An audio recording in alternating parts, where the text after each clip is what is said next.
High FM, 101.9 megahertz of life. The manufacturing of these GLP-1s has become a very, very big issue here in South Africa. SAHPRA has said these particular products pose a severe safety risk. We wanted to understand what kind of dangers really would they face. Is it about the danger, or is it really about protecting trademarks and not even trademarks, the intellectual property of some of the other producers? Joining us this morning is Dr. Daniel Israel. He's a general practitioner at Dr. Daniel Israel and Associates. A very, very good morning to you. Thank you for joining us. Hope you're well. Morning, Howard. Good to be with you. It is nice to be with you as well. Let's talk about this. So for anybody who hasn't been following the story, just tell us what's been going on here.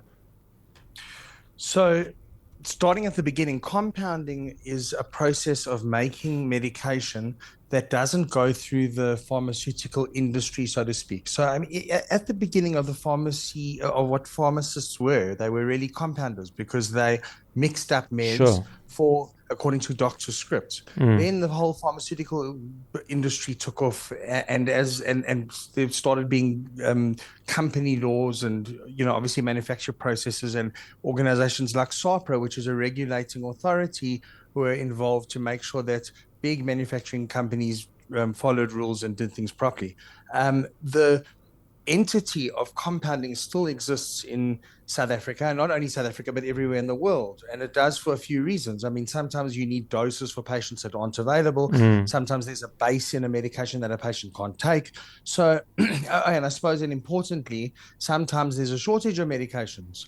And like we saw in COVID-19, and then compounders have the responsibility to be able to make up those meds. So it is a legitimate field, but the problem comes in terms of copyrights, and a company will put a pharmaceutical company will put a lot of research and development into a medicine, and then that the molecule might be simple to make, and then the compounder just comes and starts making it. So the question is exactly what you raised. Now, very importantly, one must ask is when this litigation happens and there's all these battles, is it about, as you said, the safety of the medicine, or is it about protecting the copyrights of the company? And the truth is that, as most things happen in South Africa, it often is the latter. In other words, and it's hung on the problem about making the medicine safe, but it's more about copyright and research and development, etc. That's the general principles. What is SAHPRA's role? I mean, is their role to protect intellectual property, or is their role to worry about the safety of, or is it both? What is their mandate? So look, I'm not, obviously this is a legal question, but I think that SAHPRA's mandate is safety. So it's about making sure that the right medicines are given to the right patients under the right regulations.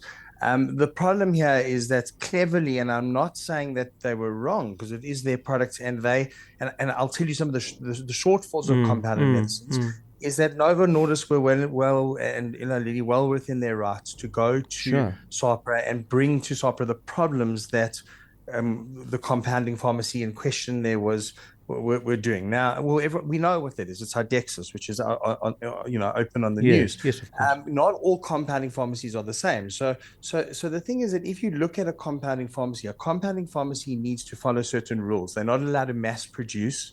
They have to make medicine, and that sounds like a more of a intellectual property type of regulation put on them. They have to make up a product for specific patients. They have to adhere to certain quality controls.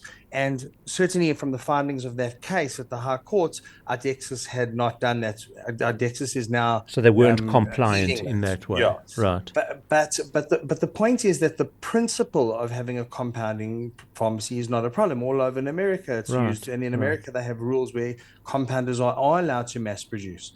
The thing though is that they need to follow the rules. Right. So isn't it, though, in a way it kind of worries me, because you would like to know that SAHPRA is making sure that these medicines are safe. And if they are following the lead of the international companies rather than looking at the safety aspect, what it does is it encourages compounding pharmacies to actually keep SAHPRA out, rather than say, you know what, let be more open and let them actually ascertain that things are safe from a medical perspective. What this seems to do, in a way, is create a greater risk for unsafety. Because absolutely, I think I don't know if you're following my what sort of my logic on it, because it's almost like saying stay away, but then if they stay away, then who's worrying about the quality of the medicines for the patient?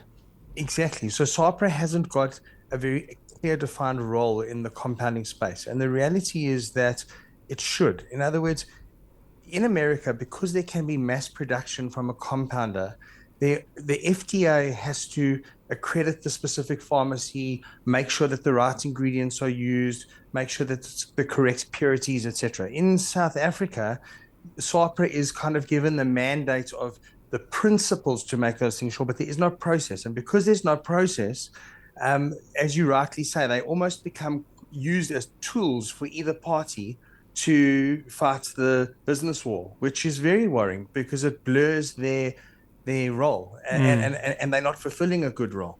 I think what's important for listeners to come out from this thing is that, because Adexis was found to be doing things wrong, doesn't mean that all compounding pharmacies are breaking these rules. But the anxiety is that it would be very nice if there was a very rigid, almost adherence that SAHPRA would impose on all companies to make sure that they were following that. Yeah, it certainly does sound that way. It also is interesting that, there are many compounding pharmacies, they went after this one only, or as far as I understand, they only went after this one. Do you know if there was a reason for that? So this one was, there were the things found that this company were found guilty of were, why the biggest thing was mass production.